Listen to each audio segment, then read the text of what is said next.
വൃക്കരോഗത്തിന് ഒരു പ്രധാന കാരണമാണ് കല്ലുരോഗം. കല്ലുരോഗത്തിന് പലതരം ചികിത്സകളുണ്ട്. മരുന്ന്, ശസ്ത്രക്രിയകൾ, ഒരുപാട് ഡെവലപ്മെൻറ്റ്സ് വന്നിട്ടുണ്ട്. അതിൽ ഞാനിന്ന് അതിനൂതനമായ RIRS ശസ്ത്രക്രിയ, അതിൻ്റെയും കൂടി മോഡിഫിക്കേഷനായ ഡിസ് ടെക്നോളജി അടങ്ങിയ RIRS എന്ന പ്രൊസീജിയർ കുറിച്ചാണ് പറയുന്നത്. കല്ലുരോഗം നമുക്കറിയാം, വൃക്കയുടെ പല അറകളിലും ഉണ്ടാവാം. ട്യൂബിലുണ്ടാവാം, മൂത്രസഞ്ചിയിലാവാം, അല്ലെങ്കിൽ മൂത്രനാളിയിലാവാം. ഏതൊരു സ്ഥലത്തെ കല്ലുരോഗം നമുക്ക് ബ്ലോക്കായി നിൽക്കുകയാണെങ്കിൽ, 2 ആഴ്ചയിൽ കൂടുതൽ ബ്ലോക്ക് വരികയാണെങ്കിൽ അത് വൃക്കയുടെ ഡാമേജിന് വളരെയധികം കോൺട്രിബ്യൂട്ട് ചെയ്യും. അപ്പോൾ കല്ലുരോഗത്തിന് മരുന്ന് കൊണ്ട് ഫലിക്കുന്നില്ലെങ്കിൽ നമ്മൾ അത് നീക്കം ചെയ്യുക തന്നെ വേണം. വൃക്കയുടെ ഉള്ളിലുള്ള കല്ലുകളാണെങ്കിൽ വളരെയധികം വലുപ്പം വെക്കാം, 10 സെൻറ്റിമീറ്റർ വരെ വരാം. വൃക്കയിൽ പലതരം അറകളുണ്ട്. സുപ്പീരിയർ, മിഡിൽ, ഇൻഫീരിയർ 3 അറകളാണുള്ളത്. ആ കാലിക്സ് വലിയ വലിയ അറകളിൽ വലിയ കല്ലുകൾ വരാം. ചില കല്ലുകൾ 1 സെൻറ്റിമീറ്റർ ആവാം, 2 മില്ലിമീറ്റർ ആവാം, ചിലത് 10 സെൻറ്റിമീറ്റർ ആവാം. അപ്പോൾ നമുക്ക് അതിൻ്റെ പൊസിഷൻ അനുസരിച്ച് ഇപ്പോൾ ലേറ്റസ്റ്റ് ആയിട്ടുള്ള ട്രീറ്റ്മെൻറ്റ് മരുന്ന് കൊണ്ട് മാറുന്നില്ലെങ്കിൽ കംപ്ലീറ്റ് ആയിട്ട് നമുക്ക് എത്ര വലുപ്പമുള്ള കല്ലാണെങ്കിലും RIRS വിത്ത് ഡിസ് ടെക്നോളജിയിൽ നമുക്ക് നീക്കം ചെയ്യാൻ പറ്റും. അപ്പോൾ അതെങ്ങനെയാണ് ചെയ്യുന്നത് വെച്ചാൽ, അനസ്തേസിയ കൊടുത്ത് പേഷ്യൻ്റ് മൂത്രനാളിയിലൂടെ ചെറിയൊരു സ്കോപ്പ് കടത്തി വിടുകയും വൃക്കയുടെ അറകളിലേക്ക് ലൈറ്റ് പ്രവേശിക്കുകയും നമുക്ക് വൃക്കകൾ മുഴുവനായിട്ട് ആ അറകൾ കാണാൻ സാധിക്കും. നേരിട്ട് ലേസർ കടത്തിവിട്ട് ലേസർ കൊണ്ട് പൊടിക്കാം. ഈ ഡിസ് ടെക്നോളജി ഉള്ളപ്പോൾ ഗുണം എന്താ വെച്ചാൽ, വലിയൊരു കല്ലാണെങ്കിലും പൊടിക്കുമ്പോൾ ആകെ വിഷൻ മാറും. അത് പൊടികൾ വന്നിട്ട് നമുക്ക് കാണാൻ പറ്റത്തില്ല. പക്ഷേ ഡിസ് ടെക്നോളജിയിൽ ആ പൊടികൾ അപ്പം തന്നെ വലിച്ചെടുക്കുകയും വിഷൻ ക്ലിയർ ആകുക, കല്ല് രോഗം പൂർണ്ണമായിട്ടും നമുക്ക് മിക്കവാറും സിംഗിൾ സിറ്റിങ്ങിൽ തന്നെ നമുക്ക് പൂർണ്ണമായിട്ടും മാറ്റാൻ സാധിക്കും. അത് എങ്ങനെയാണ് ആ ലേസർ ഉപയോഗിക്കുന്ന ആ എക്യുപ്മെൻറ്റ്, ഫ്ലെക്സിബിൾ സ്കോപ്പും ലേസറും ഞാൻ നിങ്ങൾക്ക് കാണിച്ചു തരാം. ഇതാണ് നമ്മുടെ ഫ്ലെക്സിബിൾ RIRS സ്കോപ്പ്. വളരെ ചെറിയ സ്കോപ്പാണ് ഇത്. ചെറിയ കുട്ടികളിൽ പോലും നമുക്ക് യൂസ് ചെയ്യാൻ പറ്റുന്ന സ്കോപ്പുണ്ട്. ഇതിൻ്റെ പല ടൈപ്പ് സ്കോപ്പുണ്ട്. 7.5 ഫ്രഞ്ച് ഉണ്ട്, 4.5 ഫ്രഞ്ച്.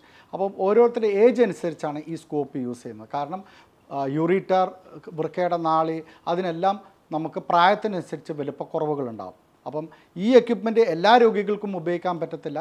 ഓരോ രോഗികൾക്കും ഏജ് അനുസരിച്ച് ഈ എക്യുപ്മെൻറ്റ് മാറും. അപ്പോൾ നമുക്ക് ഒരു ആശുപത്രി ആകുമ്പോൾ എല്ലാ ഏജിലുള്ള കുട്ടികളെയും മുതിർന്നവരെയും സ്ത്രീകളെയും പുരുഷന്മാരെയും ചികിത്സിക്കുമ്പോൾ ഈ സംവിധാനം വേണം. ഇതെല്ലാം ലക്ഷക്കണക്കിന് രൂപ വരുന്ന എക്യുപ്മെൻറ്റ്സാണ്.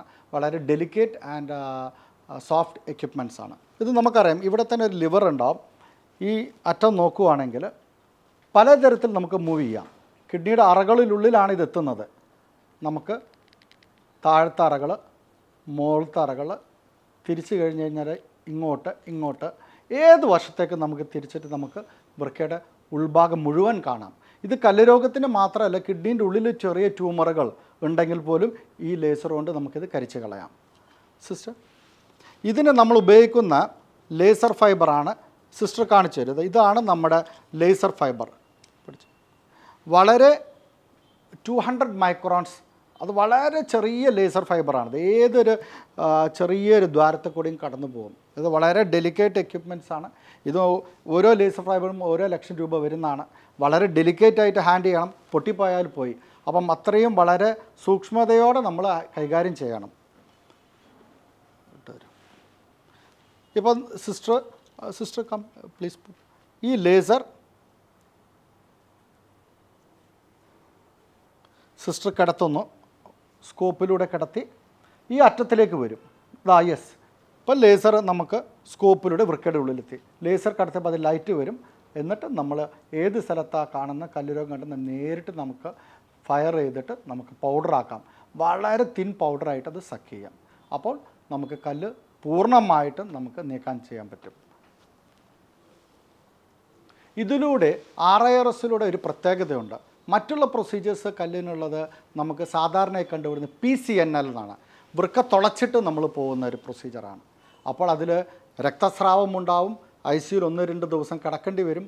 നമുക്ക് വീണ്ടും പ്രൊസീജിയർ കല്ലുരോഗത്തിന് വരികയാണ്. PCNL ചെയ്യുമ്പോൾ വളരെയധികം ബുദ്ധിമുട്ടും അത് വൃക്കയ്ക്ക് ഡാമേജ് ഉണ്ടാക്കാൻ സാധിക്കും, ഒരു കോൺട്രിബ്യൂട്ട് ചെയ്യാൻ സാധ്യതയുണ്ട്. രണ്ടാമതുള്ളത് കല്ല് പൊടിക്കുന്നതാണ് ESWL എന്നുള്ളൊരു ടെക്നോളജി ഉണ്ട്, അതും നമുക്കുണ്ട്. അത് ശരീരത്തിൽ പുറമേ വെച്ച് നമ്മൾ 1 സെൻറ്റിമീറ്റർ വരെയുള്ള കല്ലുകൾ നമുക്ക് പൊടിക്കാൻ സാധ്യത. അത് പക്ഷേ സ്റ്റോൺ വളരെ കട്ടി കുറവായ സ്റ്റോൺ മാത്രമേ അതിൽ പൊടിക്കാൻ പറ്റത്തുള്ളൂ. ബാക്കിയുള്ള പ്രൊസീജിയേഴ്സ് എന്ന് പറഞ്ഞാൽ ഓപ്പൺ സർജറി ഉണ്ട്, ലാപ്രോസ്കോപ്പി ഉണ്ട്. ഇതെല്ലാം മെത്തേഡുകളെല്ലാം ശരിയാണ്. പക്ഷേ RIRS വിത്ത് ഡിസ് ടെക്നോളജിയുടെ പ്രത്യേകത എന്താ വെച്ച് കഴിഞ്ഞാൽ പേഷ്യൻ്റ് എത്ര വലിയ കല്ലും നമുക്ക് പൊടികളായിട്ട് നമുക്ക് സക്ക് ചെയ്തെടുക്കാൻ പറ്റും ലേസർ കൊണ്ട്. രണ്ടാമത് ബ്ലീഡിങ് ഉണ്ടാവത്തില്ല, രക്തസ്രാവം ഉണ്ടാവില്ല. പേഷ്യൻ്റ് 1 ദിവസം അല്ലെങ്കിൽ 2 ദിവസം കൊണ്ട് തന്നെ വീട്ടിലേക്ക് മടങ്ങിപ്പോയി നമുക്ക് എന്താണ് ജോലി ചെയ്യുന്നത് ആ ജോലിയിലേക്ക് തിരികെ എത്രയും വേഗം പ്രവേശിക്കാൻ പറ്റും. അപ്പം ഇതാണ് RIRS ടെക്നോളജി. ഇതിനെക്കുറിച്ച് എന്തെങ്കിലും സംശയങ്ങളുണ്ടെങ്കിൽ ഞങ്ങളോട് ചോദിക്കുക.